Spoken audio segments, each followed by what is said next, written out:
Okay, Grandma. Tell me the story about how you met Grandpa. Ready to talk, huh? Yeah, tell the story about how you met Grandma.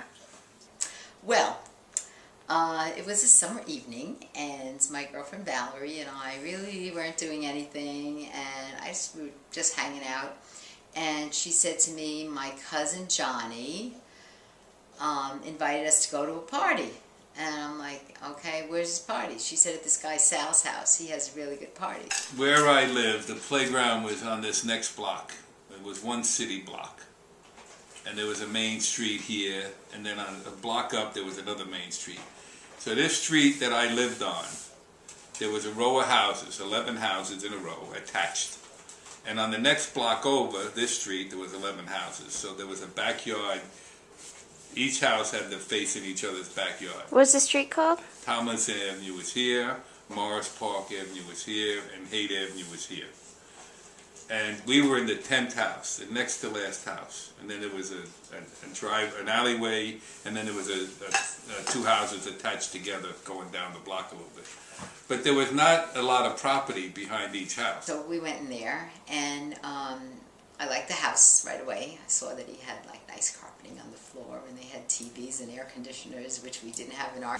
What my father did is we built out a little section at the back of the house, and then after that we had an arbor, a trellis, which is with benches and vines go over the top of it. And then right next to that, which finished off the yard, it was not that big, was what they call an arbor, which is like 4 posts with a roof on it.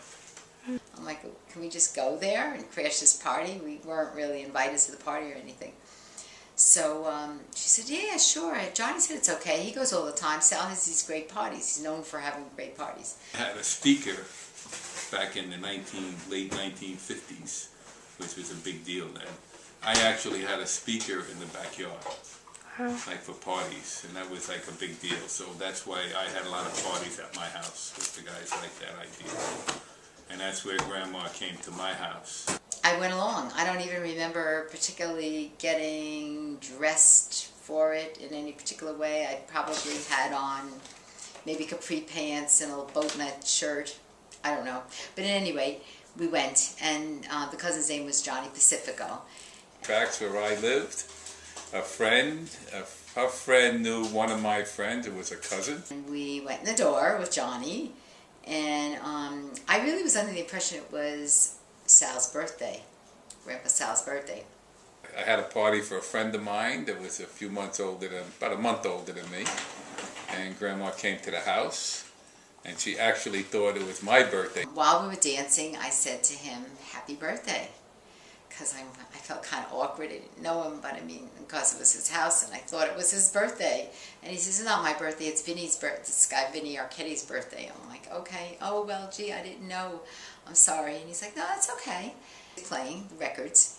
And apparently Sal and his girlfriend had a fight. Her name was Connie. The girl's name was Connie. And I can tell you exactly what she was wearing. She had like a tweed, orange and probably gray suit on with sling back black shoes. And short brown hair. Grandma goes into details. And apparently they were fighting or something, because all I know is she like left the room and he asked me to dance. I thought I would die. I mean, because I thought he was cute, and he was the one I had my eyes kind of on.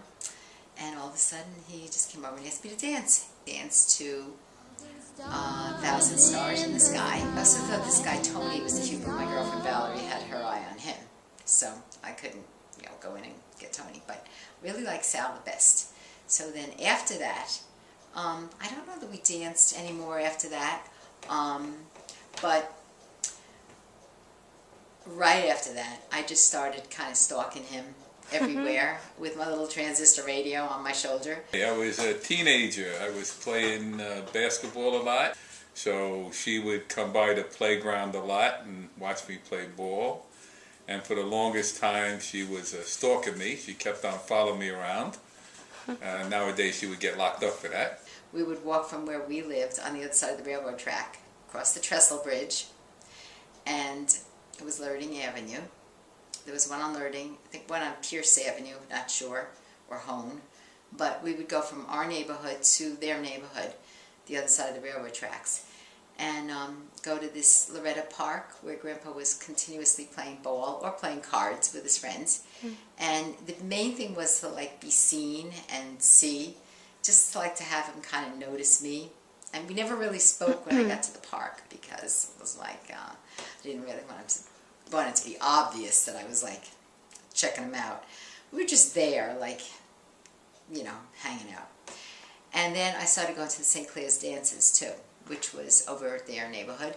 She came to some dances. They were Friday nights, and it was just a whole bunch of us girls would go. Me and Val would always go together. And I noticed he would go sometimes with Connie, but then this one time he was there like by himself. And he looked so cute. He had his father's like trousers. Well, I found out later they were his father's. These kind of baggy-ish trousers, off-white trousers, and this real cool looking tie. Grandma goes into details. And so I wanted to say something to him, so I went over and I said, "I like your tie."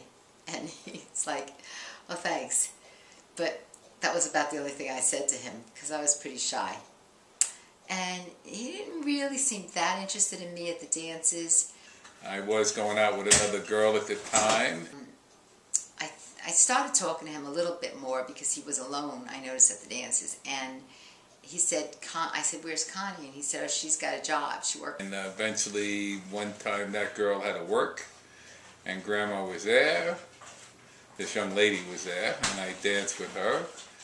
And I was thrilled that Connie worked Friday And night. eventually, the other girl was out of my life, and Grandma came to some parties. And I'd say when he really noticed me was, I kind of like, okay, we had our senior trip to Ride Playland, and I met this guy on the boat, this guy Bob Morano from a public school in the Bronx, and kind of was cute, you know, tall, dark hair, and my girlfriend Carol met some other guy, I don't even remember his name, and I just really thought Bob was kind of hot, and we wound up hanging out, you know, together and stuff. And I started going out with him. I kind of figured, well, you know, Sal's not really giving me a tumble, so, you know, I might as well hang out with this guy Bob. And so I went out, started going out with him. Oh, Grandma said that there was this other boy, Bob, that you... Well, that was her side. And I brought him to one of the St. Clair's dances. And that really kind of did the trick for Sal, even though it wasn't intentional. The reason why you were pursuing her more was because she was dating him. I don't think so. No. No. She saw it a different way. I was dancing with Bob, and then he had to use the men's room, and he left, and Sal swooped over and asked me to dance like immediately and said, "Who's that guy you were with?" And I said, "Oh, this guy Bob, I'm going out with him." He's like, "Where's he from?" I said, "Morris High School." "Where's that?" "South Bronx." Met him on a boat ride Playland. And that really made him, I'm sure, pretty jealous because I didn't know he'd be noticing me, but I guess he was kind of looking at me. And we danced to Kansas City. And to this day, it's one of our favorite songs. Every time it comes on, we always have to dance, whether it comes on TV, the oldie station, or whatever. We always have to dance to it. That's nice. I think besides conversation, if you dance with people, you have to feel, this is my feeling anyway, you have to feel comfortable with them.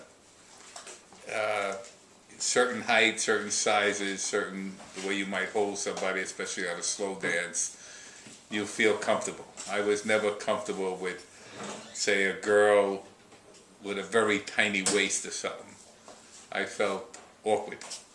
But Grandma was just right. Grandma seemed to fit everything right, so Nice. so Aw. everything worked out.